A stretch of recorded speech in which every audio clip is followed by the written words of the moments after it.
क्या आप जानते हैं कि भारत अपने ही समाज के बारे में पिछले 90 साल से अंधेरे में जी रहा है।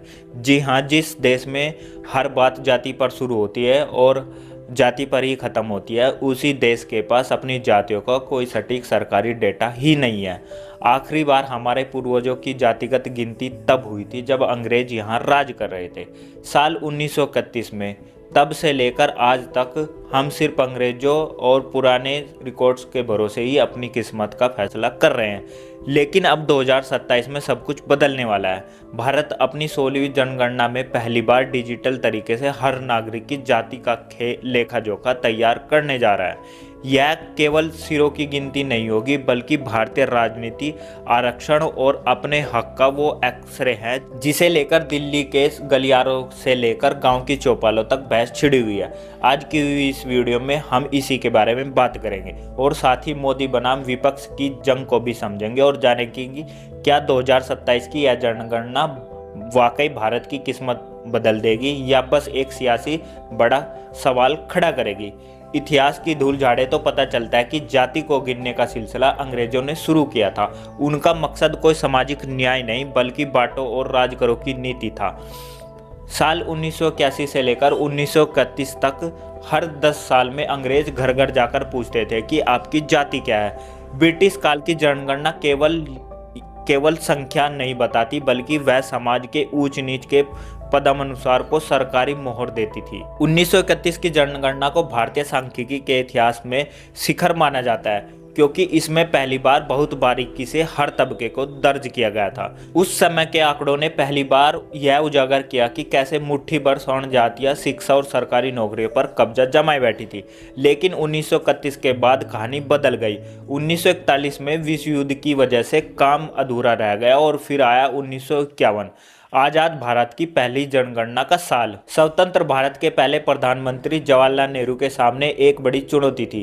देश विभाजन के जख्मों से जूझ रहा था। नेहरू का मानना था कि अगर हम फिर से जाति के आधार पर लोगों को गिनेंगे तो समाज में दरारें और गहरी हो जाएगी। उनका सपना एक जातिहीन समाज बनाना था। इसलिए 1951 में सरकार ने फैसला लिया कि जनगणना में सिर्फ अनुसूचित जाति और अनुसूचित जनजाति यानी SC/ST को गिना जाएगा, क्योंकि उनके लिए संविधान में आरक्षण की गारंटी थी। बाकी सभी जातियों को सामान्य श्रेणी में डाल दिया गया, जिससे अन्य पिछड़ा वर्ग सांख्यिकीय रूप से अदृश्य हो गया। इसी निर्णय ने अगले 70 साल के लिए डेटा का एक ऐसा शून्य पैदा कर दिया जिसके परिणाम आज हम भुगत रहे हैं। आज़ादी के बाद जब भी पिछड़ों को हक देने की बात आई, सरकार के पास एक ही जवाब था, हमारे पास आंकड़े नहीं हैं। साल 1953 में काका कालेश्वर आयोग बना, जिसने हजारों पिछड़ी जातियों की पहचान तो की, लेकिन ठोस डेटा की कमी और सरकारी इच्छा शक्ति के अभाव में उनकी रिपोर्ट ठंडे बस्ते में डाल दी। असली बदलाव आया 1980 के दशक में मंडल आयोग के साथ। बीपी मंडल के नेतृत्व में बने इस आयोग ने यह तय किया कि भारत में असल में कितने पिछड़े लोग हैं। लेकिन विडंबना देखिए, मंडल आयोग को भी अपनी सिफारिश देने के लिए 1931 के पुराने डाटा का सहारा लेना पड़ा। मंडल आयोग ने अनुमान लगाया कि देश में OBC की आबादी लगभग 52% है। इसी आधार पर 27% आरक्षण की सिफारिश की गई। हालांकि आलोचकों ने हमेशा इन आंकड़ों पर सवाल उठाए।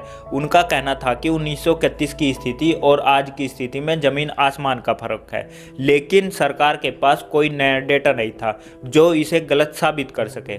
साल 2011 में मनमोहन सिंह सरकार के दौरान एक सामाजिक, आर्थिक और जाति जनगणना कराई गई, लेकिन उनके आंकड़े कभी सार्वजनिक नहीं किए गए। सरकार का तर्क था कि डेटा में बहुत गलतियां हैं और गणना का तरीका वैज्ञानिक नहीं था। असल में वह राजनीतिक डेटा इतना विस्फोटक था कि उसे जारी करने की हिम्मत किसी ने नहीं जुटाई।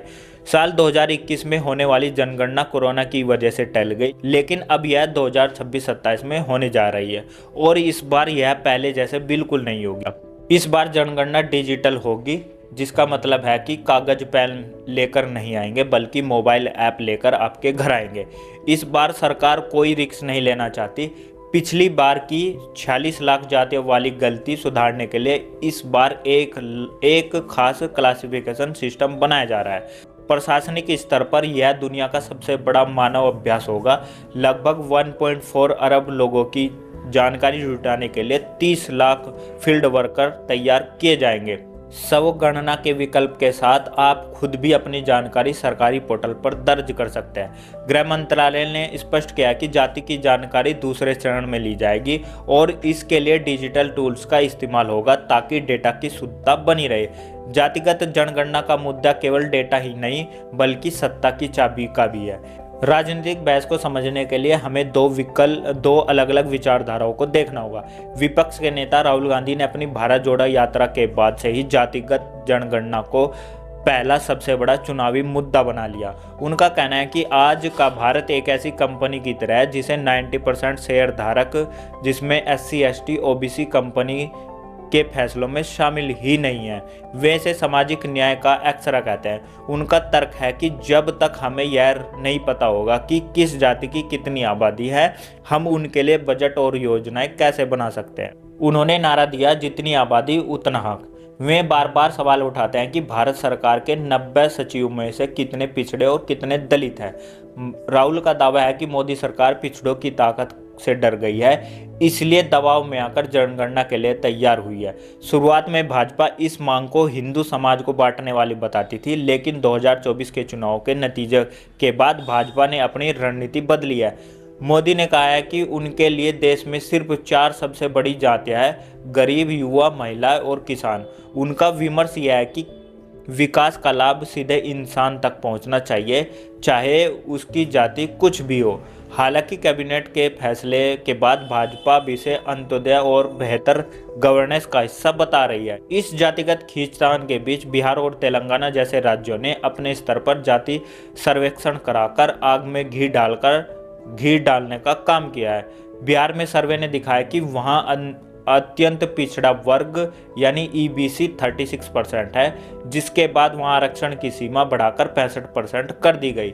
सबसे बड़ा सवाल यह है कि इस डेटा के आने के बाद आरक्षण का क्या होगा? क्या 50% की दीवार गिर जाएगी?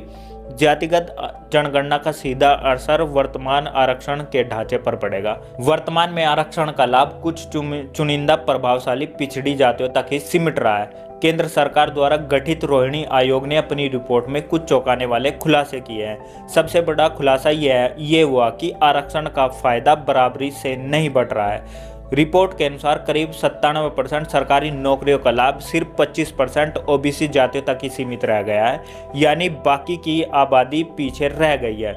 अब दूसरी बात, ऐसी 983 पिछड़ी जातियां जिनका सरकारी नौकरियों में बिल्कुल भी प्रतिनिधित्व नहीं है, मतलब उन्हें आरक्षण का कोई फायदा नहीं मिल रहा है। तीसरी बड़ी बात यह है कि कुछ प्रभावशाली जातियों ने आरक्षण पर लगभग कब्जा कर लिया है। सिर्फ टॉप 10 जातियों ने ही करीब 24% लाभ ले लिया है। इसी वजह से आयोग ने सबसे अहम सिफारिश दी कि OBC को 3 से 4 हिस्सों में बांट दिया जाए ताकि हर वर्ग को उसका सही हिस्सा मिल सके और जो सबसे पीछे है वो भी आगे आ सके।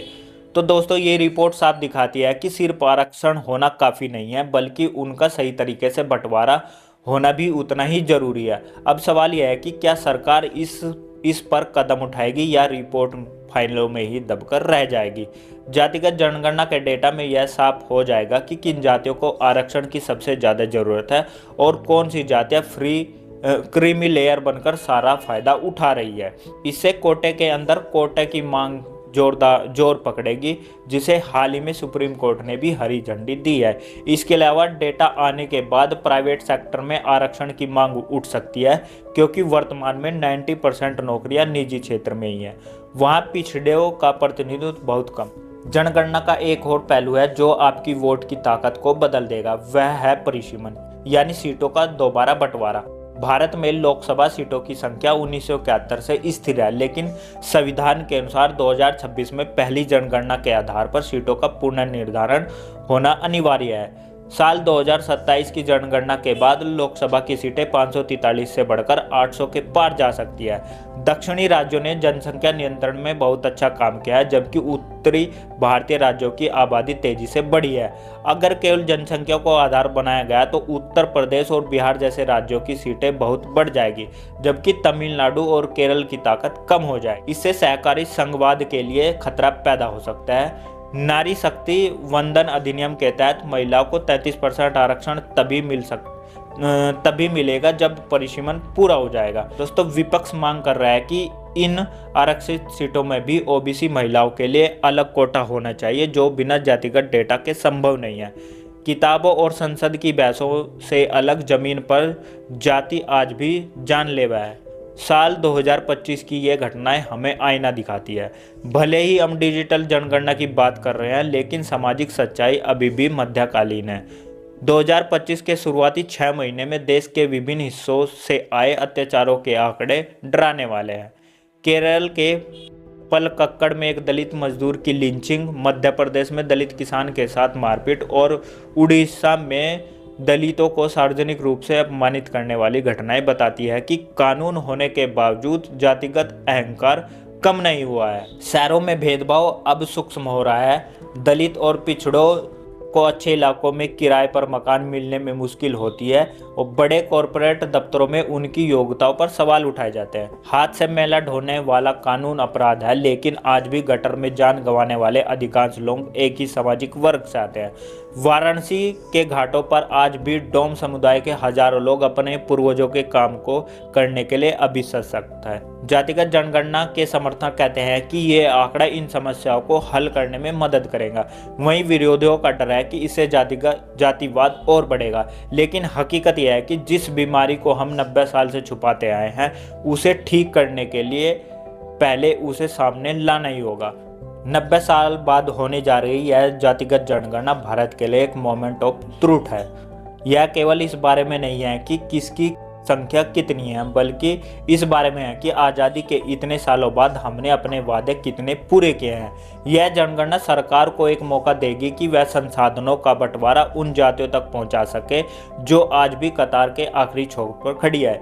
लेकिन अगर इस डेटा का इस्तेमाल केवल वोट बैंक बनाने और समाज को लड़ाने के लिए हुआ तो हम एक नए संकट की ओर बढ़ सकते हैं। भारत बदल रहा है, तकनीक बदल रही है, लेकिन क्या हम अपनी सोच बदल पाएंगे? 2027 की जनगणना केवल एक सांख्यिकी अभ्यास नहीं है, यह हमारे लोकतंत्र के भविष्य का एक महान परीक्षण है।